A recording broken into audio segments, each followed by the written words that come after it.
और उसके पहले भी शायद मेरे ख्याल से नहीं बनाएंगे। 2 साल 20 और 21 से 4 नहीं हुए।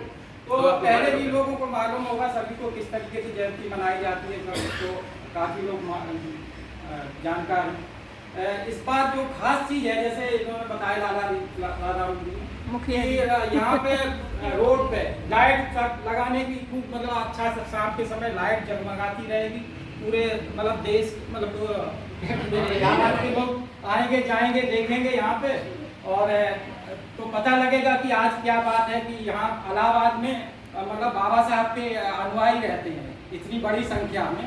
तो एक भव्य समारोह करने की मतलब जिससे कि दिखे कि हमें मतलब जो होना चाहिए दिखना भी चाहिए कि हम आगे यहाँ पे हैं और हमारा अस्तित्व है कोई, और हम अपने मान सम्मान के लिए या अपने मसीहा को किस तरीके से सम्मान देते हैं, किस तरीके से आप उनके सम्मान में आयोजन करते हैं।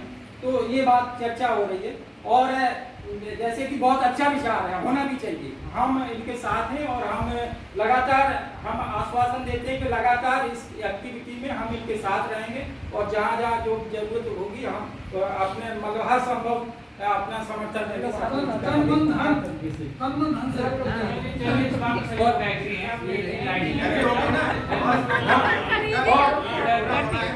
और जो खास चीज है बाबा साहब की जो जयंती मनाने का उद्देश्य है कि बाबा साहब के विचारों को हम जन जन तक पहुंचाएं और अपने जीवन में भी आत्मसात करें। बाबा साहब एक पूरा दर्शन है, उनको जानने की जरूरत है। अगर हम एक बार जान जाएंगे तो हम किसी से डरेंगे नहीं। पूरी दुनिया में बाबा साहब ने पूरी दुनिया को झुका दिया। आज संयुक्त राष्ट्र संघ में भी बाबा साहब की जयंती बड़ी धूमधाम से मनाई जाती है।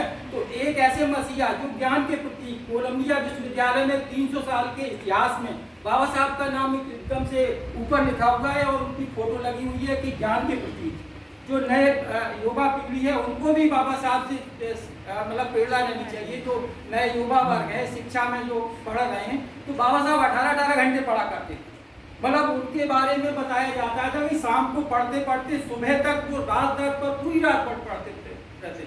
उनके जो एक वो थे सहायक थे, निजी सहायक नानक चंद, उन्होंने अपनी पुस्तक में लिखा है बाबा साहब के बारे में कि शाम को बाबा साहब को जो छोड़ के गए वो पढ़ रहे थे बाबा साहब, तो सुबह तक बाबा साहब पढ़ रहे थे। सुबह 8 बजे, शाम के 8 बजे तक, सुबह 8 बज गए तब तक बाबा साहब पढ़ रहे थे, इतना पढ़ा करते थे। तो नए बच्चों को बाबा साहब के जीवन से प्रेरणा लेनी चाहिए कि हम भी पढ़ें।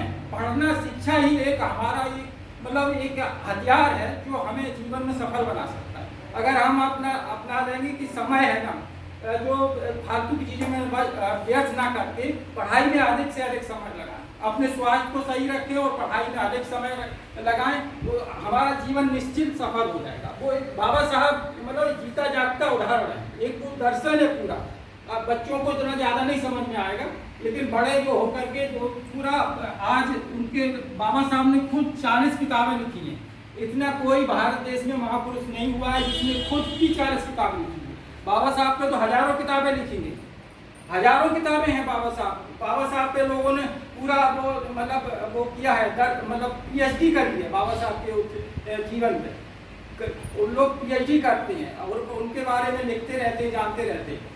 तो बहुत अच्छी बात है कि हम बाबा साहब के विचारों को, ये हमारा उद्देश्य होना चाहिए कि जयंती मनाने का, कि बाबा साहब के विचारों को हम प्रचार प्रसार करें। बाबा साहब ने खुद अपने मतलब भाषण में अपने चाहे सारनाथ का भाषण हो या आगरा का भाषण हो या नागपुर का भाषण हो, सब जगह इस बात को जोर दिया है कि जो हमें एक तो जो हमारा जो पढ़ा लिखा वर्ग है या जो अच्छे सर्विस में आ गए हैं, तो उनके प्रति उन्होंने जिम्मेदारी दी थी कि अपनी जिम्मेदारी महसूस करें और जो समाज को आगे बढ़ाने में सहयोग करें। अपनी आय का 20वां भाग उन्होंने कहा था आगरा के जो 18 मार्च 1956 में।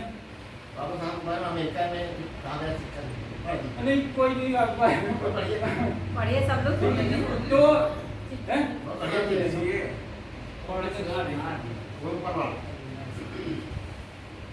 चश्मा लगाना पड़ेगा।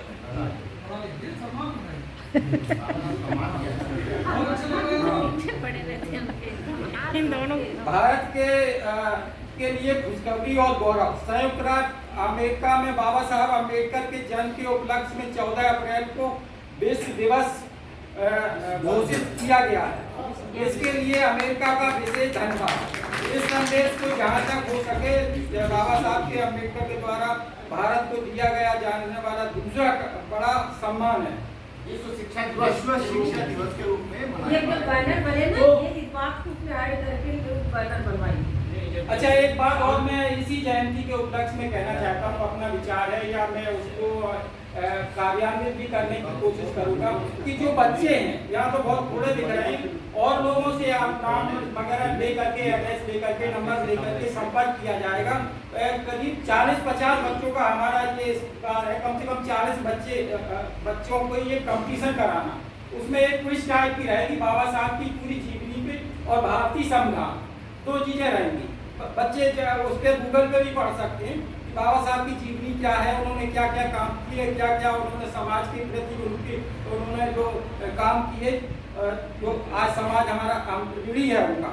तो बाबा साहब की जीवनी और प्लस भारतीय संविधान, जो भारत का संविधान जो एक ऐसा दस्तावेज है कि पूरी दुनिया, पूरा मतलब भारत चलता है इससे। संविधान अगर पे मतलब हर किसी पे लागू होता है, और संविधान है के तो सबसे ऊपर है संविधान के, नहीं मतलब धर्म से भी ऊपर है प्राइज भी रखिएगा, जो बच्चा सबसे अच्छा लिखे उसको प्राइज मिलेगा।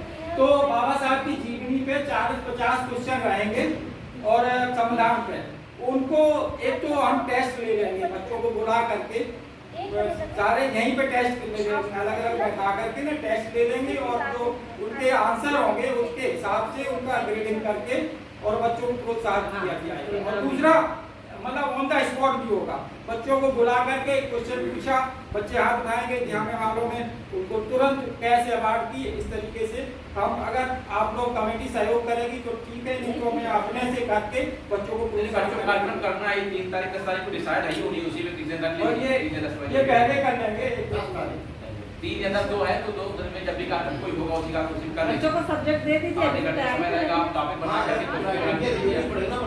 हाँ वो है क्वेश्चन आंसर का इसका भी एक इशू है। तो दे दूंगा, मैंने व्हाट्सएप पे शेयर किया हुआ है कुछ लोगों को, मैं शेयर कर दूंगा। आप प्रिंट आउट निकालें तो तैयार कर लीजिएगा और दे दीजिए बच्चों को।